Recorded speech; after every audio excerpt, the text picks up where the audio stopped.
सहनाववतु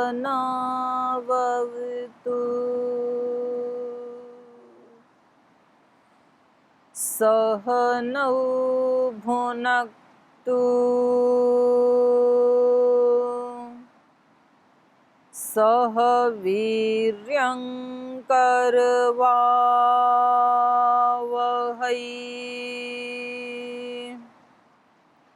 तेजस्विनावधीतमस्तु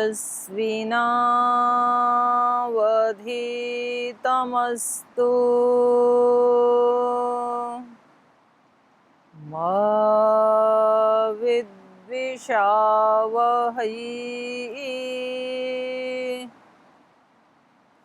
ॐ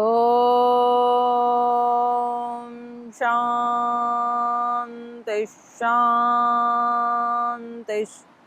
शान्तिः।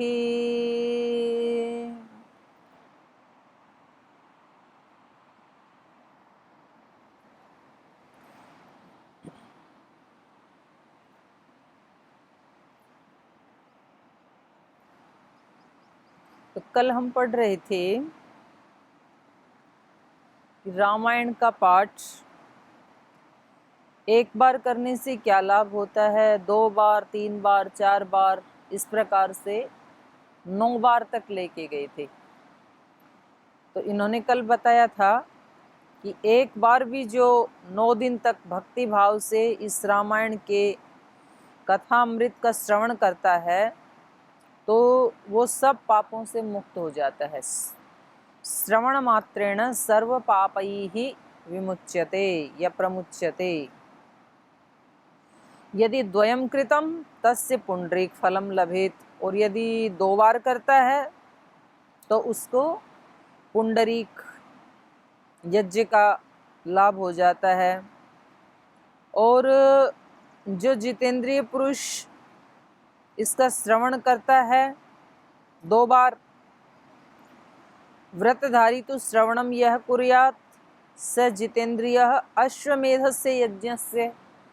ऐसा वो जितेंद्रिय मेधावी पुरुष अश्वमेध यज्ञ का फल प्राप्त कर लेता है। द्विगुणम फलम, दुगना। एक बार अश्वमेध यज्ञ करने से, श्री राम ने किया था ना अश्वमेध यज्ञ, तो उसमें अश्व की पूजा करके उसको छोड़ दिया जाता है। और जहाँ जहाँ तक वो अश्व जाता है, तो जिन जिन राज्यों की सीमा में वो जाता है, अगर वो राजा उस घोड़े को पकड़ लेते हैं तो उनको उस छोड़ने वाले अश्वमेध यज्ञ करने वाले व्यक्ति के साथ युद्ध करना पड़ेगा।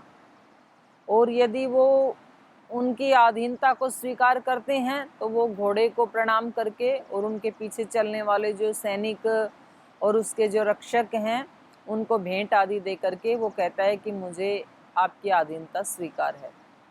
तो पहले हमारे यहाँ चक्रवर्ती जो सम्राट बनते थे वो ऐसे ही अश्वमेध यज्ञ किया करते और अश्वमेध यज्ञ करके अपने घोड़े को छोड़ देते थे।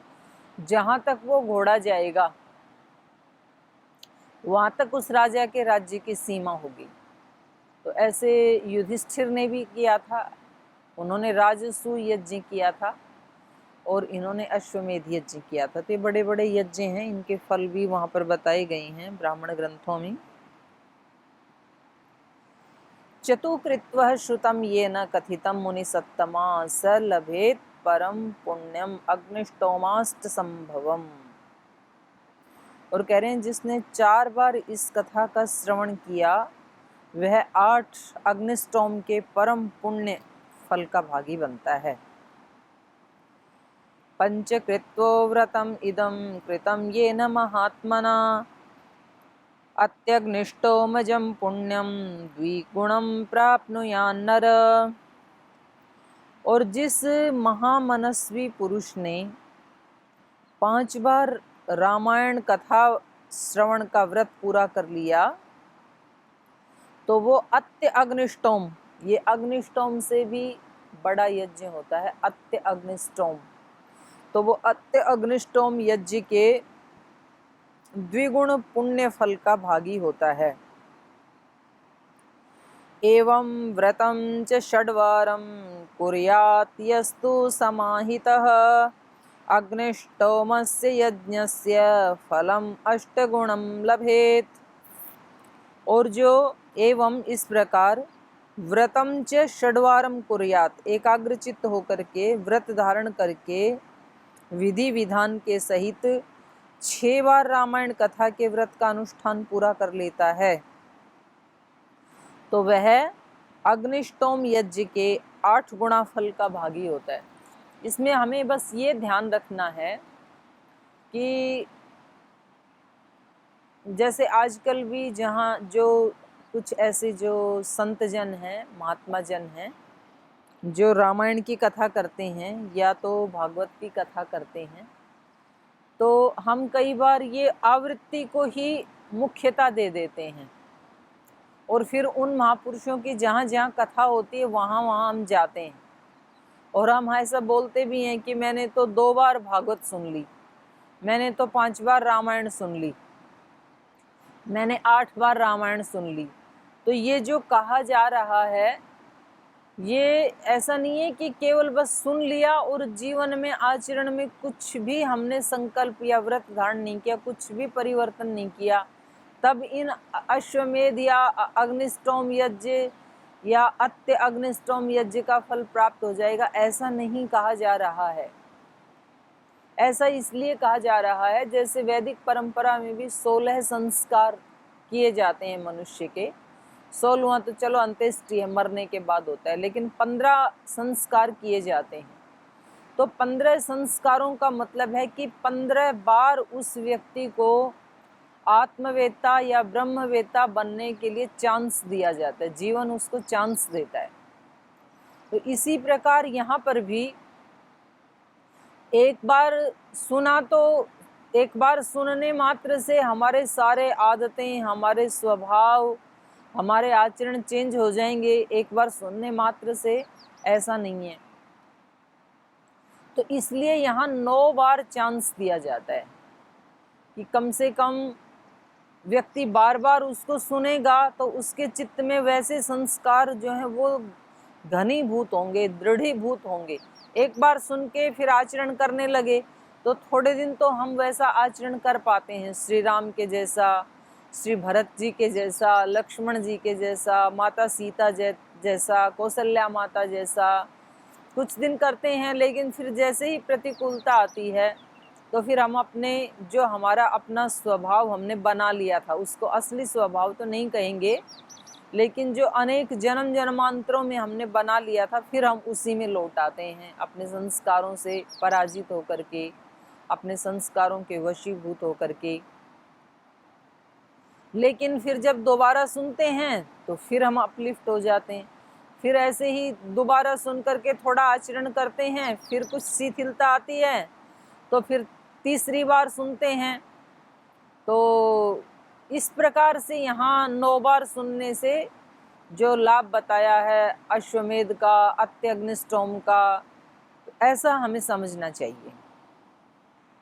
नारी व पुरुष कुर्यात् अष्टकृत्वो मुनीश्वराः नरमेधस्य यज्ञस्य फलं 5 गुणं लभेत। नारी व पुरुष कुर्यात्, हे मुनीश्वरों, क्योंकि ये कथा ऋषियों को सुनाई जा रही है, सूत जी सुना रहे हैं।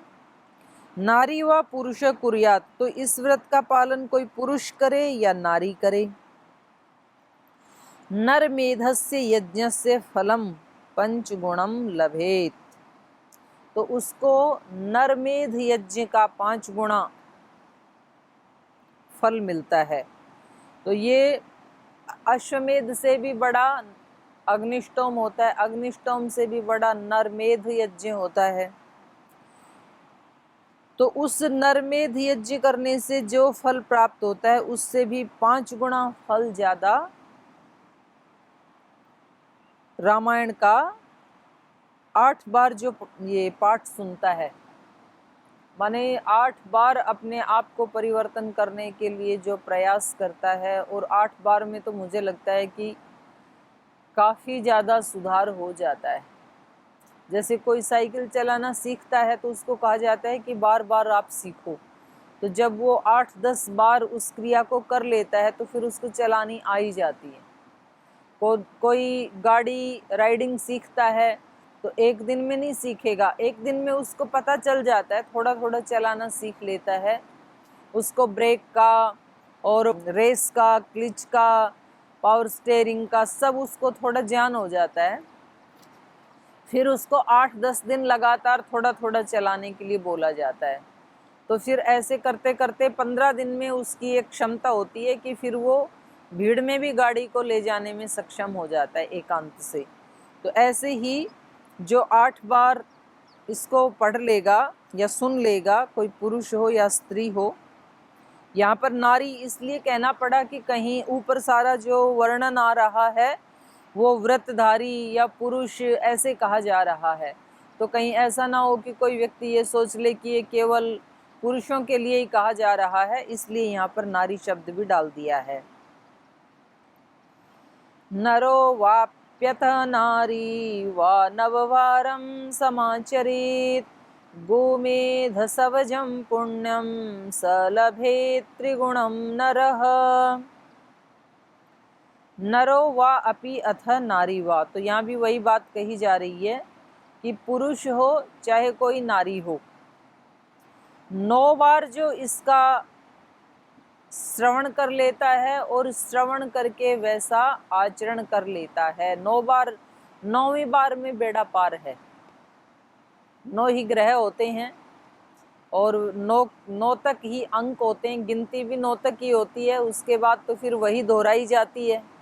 तो 9 का अंक सबसे बड़ा अंक माना जाता है। 1 से शुरू होता है, फिर 9 के बाद वो ही रिपीट होते रहते हैं। 10, 11, 12 जो हैं वो 1, 2 से ही जो हमने पढ़े थे वही रिपीट होते रहते हैं। तो 9 की बहुत बड़ी महिमा है। तो इसलिए यहाँ पर कहा कि जो 9 बार रामायण का पाठ सुन लेता है और ऐसे साथ साथ अपने आचरण में लाने का प्रयास भी करता है, तो ज़्यादा से ज़्यादा 9वीं बार में उसका बेड़ा पार हो जाता है। फिर रामायणं तु यः कुर्यात् शान्तात्मा प्रयतेन्द्रियः स याति परमानन्दं यत्र गत्वा न शोचति।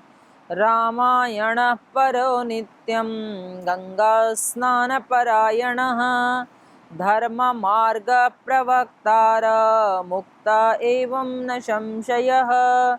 यतीनां ब्रह्मचारीणां प्रवीराणां च सत्तमाः नवाह्ना किल श्रोतव्या कथा रामायणस्य च।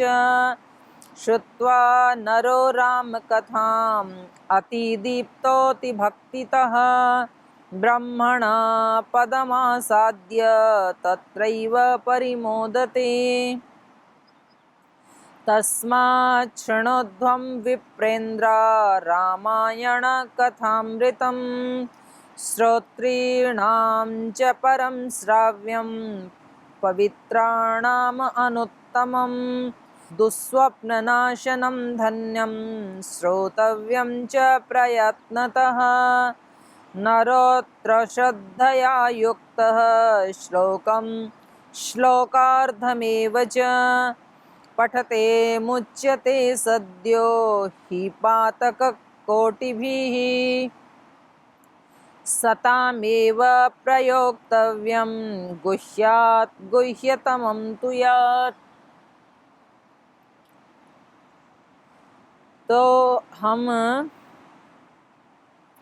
गंगा के किनारे बैठे हैं और यहाँ भी गंगा का ही वर्णन आ रहा है, तो कितनी अच्छी बात है।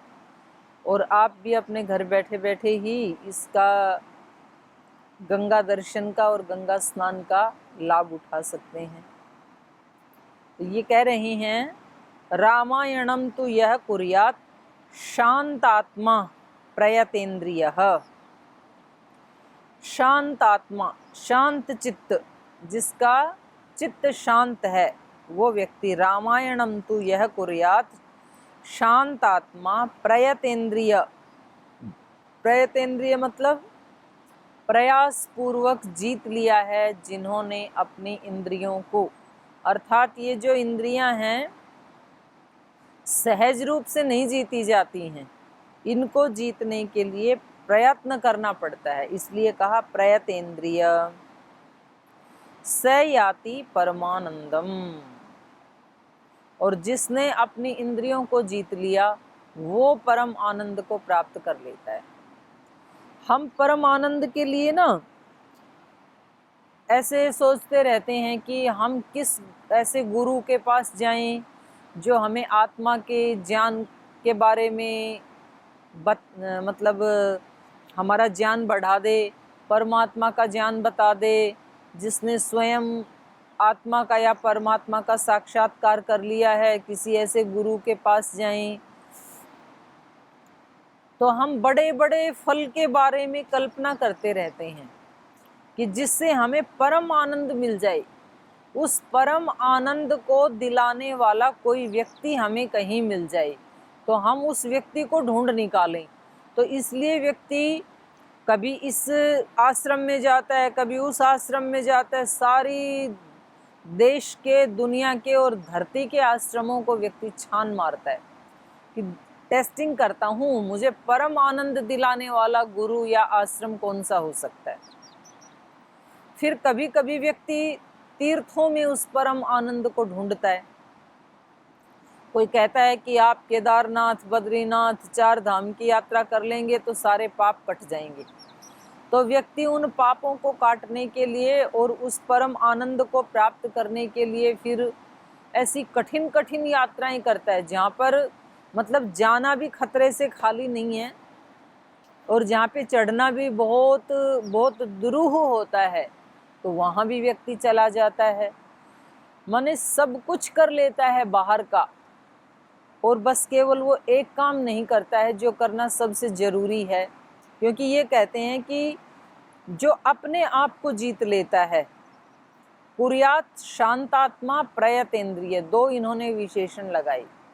जो अपने आप को शांति में प्रतिष्ठित कर लेता है, और शांति कब मिलती है व्यक्ति को? व्यक्ति को शांति तब मिलती है जब वो समता में स्थित हो जाता है, जब वो ज्ञान में प्रतिष्ठित हो जाता है। गीता में भी एक श्लोक आया है, नहीं ज्ञानेन सदृशम पवित्रम इह विद्यते। यहाँ इस संसार में ज्ञान से पवित्र, ज्ञान से ज़्यादा सुखदायी और कोई वस्तु नहीं हो सकती है। और उस ज्ञान में प्रतिष्ठित होकर के वो अचिरेण परमाम शांतिम अधिगच्छति, तुरंत ही उस परम शांति को प्राप्त हो जाता है।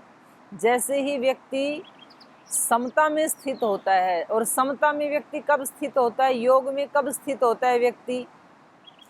जब वो कामनाओं को जीत लेता है, जब उसके अंदर कोई भी कामना नहीं होती है ना, तब चित्त शांत होता है। जब तक कामनाएं हैं तब तक तो चित्त इधर उधर झुकता ही रहेगा। लेकिन जिस चित्त में कोई कामना ही नहीं रखी, सारी कामनाओं को ही हमने जीत लिया, तो अब वो चित्त हिलता डुलता नहीं है, अब वो समता में स्थित हो गया। और जो समता में स्थित चित्त हो गया वो चित्त ही शांत है। तो इसलिए यहाँ पर इन्होंने कहा शांत आत्मा प्रयतेन्द्रिय, अपनी इंद्रियों को जीतना।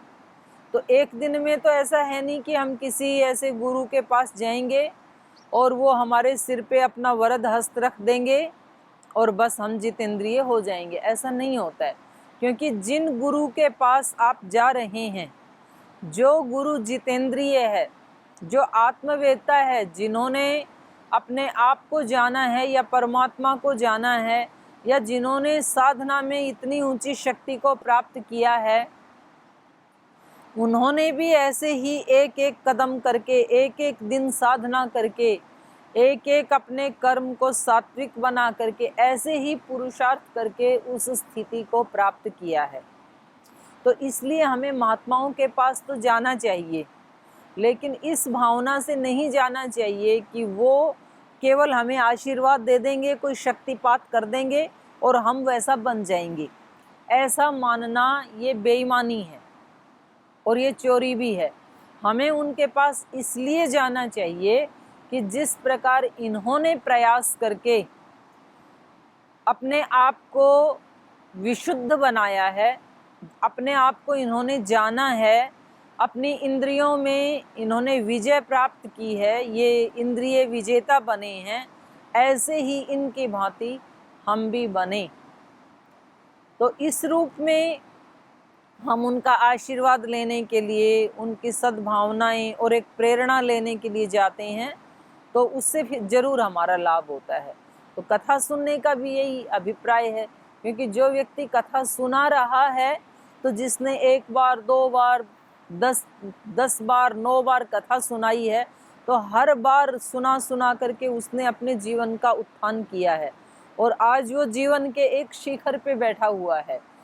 तो हम उस व्यक्ति के व्यक्तिगत जीवन से भी हमें प्रेरणा मिलती, इन शब्दों से तो प्रेरणा मिलती ही है, इसके साथ साथ जो व्यक्ति सुना रहा है उसने भी ऐसे धीरे धीरे वो इन सारे अंधेरी गलियों में से गुजर करके उस प्रकाश में पहुंचा है।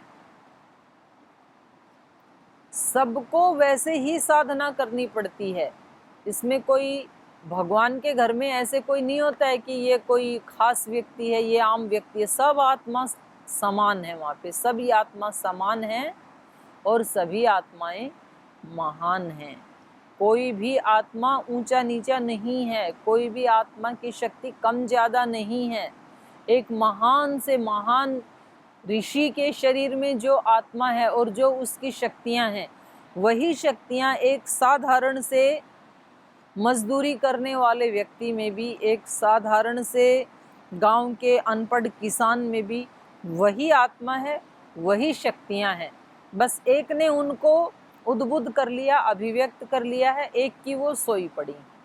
तो कितनी भी कठिन से कठिन साधना, कठोर से कठोर साधना करके व्यक्ति आत्मा की शक्तियों को बढ़ा नहीं सकता है, और कितना भी नीचे से नीचे गिर के व्यक्ति आत्मा की शक्तियों को मिटा नहीं सकता है। आत्मा निर्लिप्त है, वो किसी चीज़ से ना बड़ी बनती है ना छोटी बनती है, वो एज इट इज़ रहती है। जो उसके गुण हैं वो उसमें वैसे के वैसे ही रहते हैं।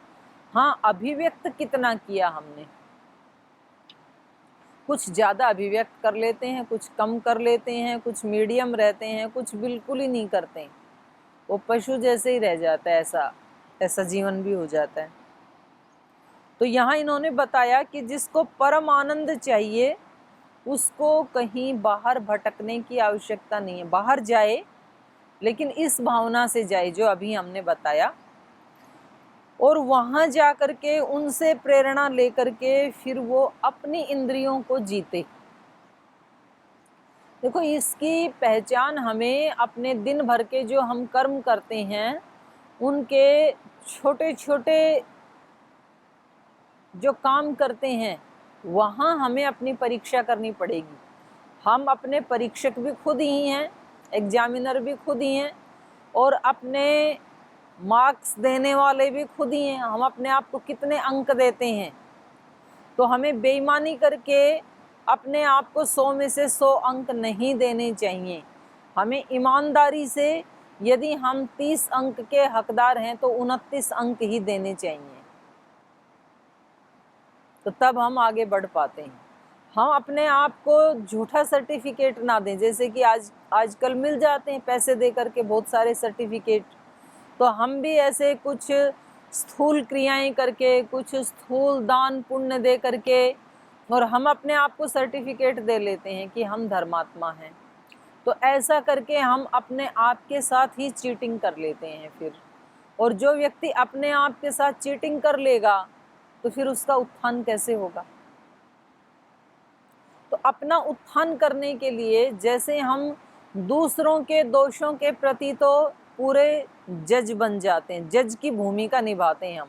जब किसी दूसरों के दोष देखते हैं ना, तो जैसे जज बिल्कुल निष्पक्ष निर्णय करता है, भाई अगर किसी ने ऐसा दोष किया है कि उसको मृत्युदंड देना आवश्यक है तो तुरंत मृत्युदंड सुना देता है।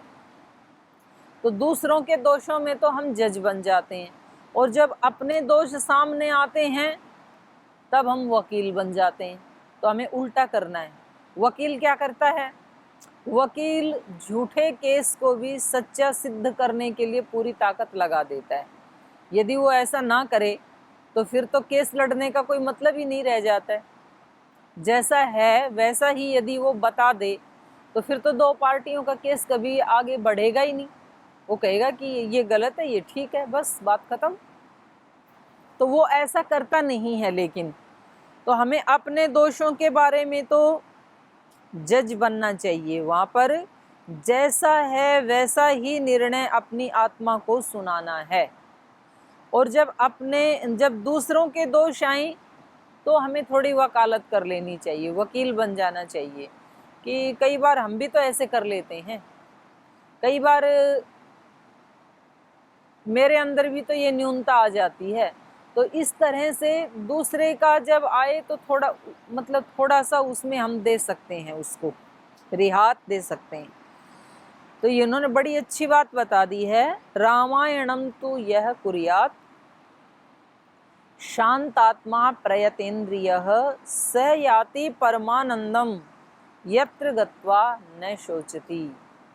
उस परम आनंद को प्राप्त करके जिस व्यक्ति ने अपनी इंद्रियों को जीत लिया, जिस व्यक्ति ने अपने मन को जीत लिया, जिस व्यक्ति ने अपने अंदर ही उस शाश्वत शांति को प्राप्त कर लिया, अब इस व्यक्ति को कोई शोक युक्त कर सकता है क्या? कोई शोक युक्त नहीं कर सकता इस व्यक्ति को। और यत्र गत्वा न शोचति, वो ही परम आनंद है, वो ही परम धाम है, वही मोक्ष है। तो इन्होंने बहुत ही स्पष्ट बता दिया है।